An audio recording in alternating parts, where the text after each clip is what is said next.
listening to the IELTS podcast. Learn from tutors and ex-examiners who are masters of IELTS preparation. Your host, Ben Worthington. The 7 essential skills to master IELTS Academic Task 1. So we know Academic Task 1 is all about describing, summarising, explaining the information presented in a graph, chart, table or diagram. Even a map sometimes. Now, if you want to succeed in this part of the test, you have to learn skills that are beyond the English language. For example, the ability to choose and select the information. You may argue, hang on a second, Ben, that has nothing to do with the English language. And you would be right. But let's just take a step back. You're taking the Academic Task 1 to get into university or to study. Now, you're going to be doing more than just communicating in English. So it might sound a little bit unfair, but I think the IELTS is perfectly reasonable, and this is why it's the number one test. This is why the universities usually insist on the IELTS and they're not that keen on insisting on the other ones, is because the IELTS exam prepares the students. It just goes a little bit beyond the English language. It just goes a little bit beyond and makes sure, and just sets the bar a little bit higher. I'm not going to go into whether it's right or wrong. We're just here today to give you these 7 skills. Now, the first one, understanding visual data. I always tell my students, get into the habit of looking at pie charts and tables and understanding. One tutor told me, hold the graph, or if it's on your laptop, just go back about 20-30 centimeters and squint your eyes, and now blur the image, and just and what do you see there? You just see this big portion, so that's definitely something you need to mention. Or if you're looking at a line diagram, it's just going to blur it out and you'll just see maybe the biggest peak or the lowest trough. Those are the points you definitely need to include. So that's just sort of like one quick way to help you select the correct information. But you also need to get into, you need to start familiarizing yourself, with the X and the Y, looking at the units, getting into the habit of reading the title, looking at the units and using these in your answers. Okay. Also check the data points. Check the overall trend. Now, just a side note here. I can say do this, do this, do this, but I'm telling you what to do, not how to do it. And I shared one how where you just blur your eyes. Another how is to always include the superlative. So you should always use the maximums and the minimums in your Academic Task 1 description. That's just absolute necessary if you're going to get a band 7 or above. Paraphrasing the question prompt. This is the second skill you need to do. Again, I believe this should be quick and automatic. You need to develop this skill so much so that you spend 0 time on it when you start your Academic Task 1 description. You've got the title there of the chart, and you should be able to paraphrase any title that you see according to the Task 1 brief. So in most cases, it's like summarize this chart, highlight the main points, the low points, or just select the main information there. So you need to get into the habit of seeing the title and transforming it into a sentence, into an introduction for your description. Now, the way you can do this is you can look at expanding your vocabulary, looking for synonyms. You can practice rephrasing your sentences. This is what we do a lot in the Academic Task 1 course, as well as we've got a whole exercise related to the synonyms. And the third thing, which is also a module on the course, is to avoid overcomplicating the sentence structure. So like Academic Task 2, you want to have a range of sentences. You want to have short sentences, medium sentences, and long sentences. Not just long sentences. A lot of students get confused and just pack their essay with long sentences, thinking that this is academic writing. It is not. Academic writing means the essay or the description will flow. One tool you can use to enable, to enhance, to improve this flow is by using a variety of sentence lengths. Short sentences have their purpose. Just one last thing. The long sentence, we could usually use it for a list. So we could say 3.5 in August, 4.2 in September, and finally 8.9 in October. Okay, so we can include lists, but just very sparingly, only when it's essential. We do not want to list every data point, because then we've done zero summarizing. Point number 3, organize your information logically. I was going to say logistically. What does it mean organizing it logically? Well, if you've got a chronological graph, if you've got a graph which includes the dates and it starts in 1990 and finishes in 2020, then the logical thing there would be to start in 1990 and build it through. Okay, and build it up. But remember, before you start your organization, just remember to really comprehend the graph. What is the information? What's the main point here? What's the biggest takeaway? Once you've understood the graph, then you can go about logically organizing the information. As I said, with graphs that have a reference to time, usually you can start with the oldest point. That's the most logical thing to do, isn't it? Start with the oldest point and work upwards. Of course, this doesn't always work. There might be 2 charts on there. There might be 3 time frames, in which case you need a different way to organize. But in lots of cases, starting with the oldest is the most logical way. So again, how do we organize this information? Well, obviously we start with the paraphrasing. Then we go with a sentence that highlights the main trends or the patterns. And then in the next body paragraph, we start to break down the details. Okay, and this is where we can start to group information and also using our superlatives to get the maximums and the minimums, which forces us to acknowledge the extremes in the chart. So we're going for the similarities and the extreme data points. So this way we get a very comprehensive overview. Tip number 4, use varied vocabulary. If we're using the same phrases again and again, makes our essay or our description monotonous. This is where the AI Essay Checker tool really, really shines, and you can really start to improve your essay quickly and probably easier than you thought. Because the beautiful thing is, you'll put in your description, you'll get suggestions on how to improve the vocabulary, and then the next time you write your essay, you can incorporate those instantly. You can start incorporating them, and you'll start seeing sort of like a green little tick there. So like, okay, varied vocabulary, good, you're on the right path. So this is why using tools is such a vastly superior way to improve your essay. Obviously, as well, we need the synonyms for the common words such as increase, decrease, peak, and dip.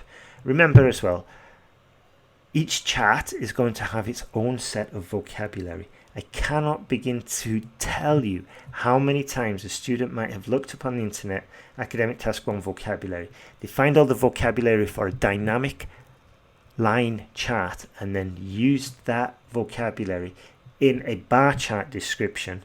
And they might say, grew slowly to X point to XYZ. And it's like, no, it didn't really grow. That's 2 different time frames. It's not sort of like over a range. It's 2 different data points. and it didn't grow. It's just 3 in December, and in October the next year it's in December the next year, it's at 10. But we didn't really see the growth there. We've just got 2 data points separately, whereas in a line chart we might see from December 2020 to December 2021, and we might see all the months in between, and we might see a steady growth, in which case the dynamic vocabulary has been used. In which case it's the opportunity to use the dynamic vocabulary. But if we don't see that growth, we don't know what's happened, so we can't say grew steadily, because we don't know what happened in between those years if we're looking at the bar chart. Okay, adverbs. Adverbs are very useful, again, for the dynamic line charts. Sharply, gradually, steadily. I've even seen gradually, steadily and sharply used in pie charts, which is obviously incorrect. So just make sure here, the biggest takeaway is make sure you've got the correct vocabulary for that chart. Again, for pie charts, we need fraction, section, component, area, and also fractions as well. We can say the biggest fraction was geography. We could also say the largest fraction was geography with 2/3 of the total. Okay, so we need to review basic mathematics to get control of fractions, which first, half, tenth, eighth, quarter, whatever. Finally, prepositions. This is so important, and it's probably a tricky one. You know, we've got in for years, we've got at the weekend, on for days, and so on and so forth. We need to get a good control of these. And these are fairly straightforward, and again, these will be picked up when you're using our AI essay checking tool. Tip number 5, use a formal tone. Again, I see daily when I'm correcting essays, I see contractions. There wasn't enough in September, for example. Well, we really should be saying there was not enough in September, not wasn't. Again, casual expressions. Not only have I seen contractions, but I was like, it was way bigger the preceding year. That's too casual. That's how you would talk to your friends. We'd have to say for IELTS, it was considerably larger the following year, for example. Again, avoid using slang. Now, if you've learnt your English in an informal, spoken manner, you might not be aware what is slang and what isn't slang. So again, an AI essay checker like we have on our site will definitely help you. It will definitely pick up if you've used inappropriate terms there. Finally, we need to write in a neutral and objective tone.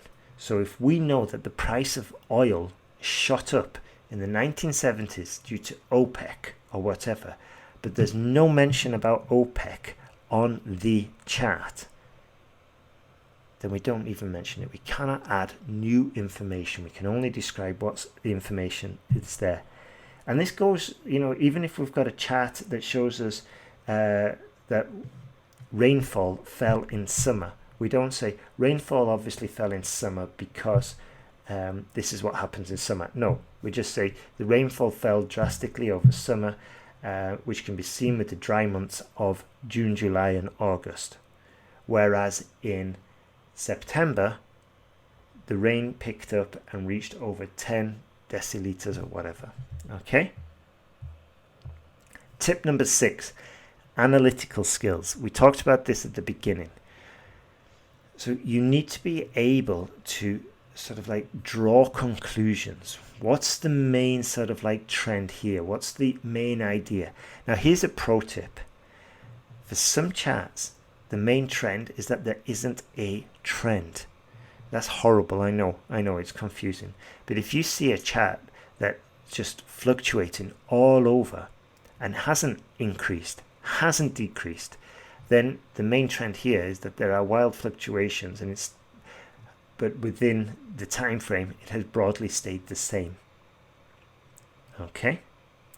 Another very useful analytical skill is the ability to compare and contrast. Okay. This is why in our online course for Academic Task 1, we have a full module about using comparative conjunctions such as whereas, wherein, in comparison to, and all of these. You get the full list, and you get a full list of examples and exercises on how you can master your use of these. Finally, time management. We all know that the general advice is to start task 2 first, move on to task 1 afterwards, allocate 20 minutes for task 1. But you also should allocate time for preparing your answer, because a solid plan will make it so much easier later down the line. And also, with a solid plan, you can double and triple check that you've included the main points, that you haven't gone off and forgotten about one section of the graph. And then once you've taken the time to formulate a solid plan, you put that plan into writing. Again, like in task 2, we give you a very coherent framework whereby you can just drop in your observations from the chart, from the map, from the pie chart, from the line graph. You drop in your observations into this framework and it almost writes itself. It's very effective, and it decreases the amount of time you need to prepare for task 1. It decreases the amount of time you need to plan for task 1, which allows you to focus more on your writing and, catch those mistakes that otherwise may have gone unseen. Final point. Make sure you do not, and a solid plan will solve this, but make sure you do not over elaborate on one single point. You've got to be concise. In our Writing Task 2 course, we've got an advanced module talking about redundancy, talking about how to write in a concise style, and you definitely need this if you're going for band 8 or 9. That's it from me today. We looked at 7 essential skills: understanding the visual data, paraphrasing the question the question prompt. Number 3, organizing the information logically. Number 4, using varied vocabulary. Number 5, maintaining a formal tone. Number 6, analytical skills. And number 7, time management.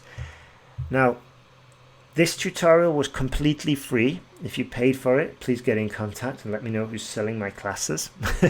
But I assume you got this for total, for next to nothing, for free. And the only thing that I ask in return is that you give us a 5-star review so we can help more people by boosting the visibility, and also just by sharing it with a friend. That also helps us. That's all I ask in return. If you're still struggling, go to IELTSPodcast.com. You'll see our instructions for using our AI essay checker. We're getting some fantastic results from that.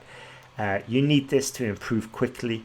You don't even have to start writing new essays. All you have to do is just find your old essays, put them through, start working on the errors that it pinpoints for you. And when you are there, I recommend getting the premium version. Measures more data points, gives you more accurate feedback, which helps you improve even faster. That's it from me today. Have a great day. Remember, keep moving forward. You've learnt your own language. There's no reason why you can't learn English to a high level to get your band 7. These are skills that are not only going to help you get into university, but they are lifelong skills. So take the time, get them right, fully immerse yourself into it. You will get there in the end. Have a super day, and thank you very much for listening.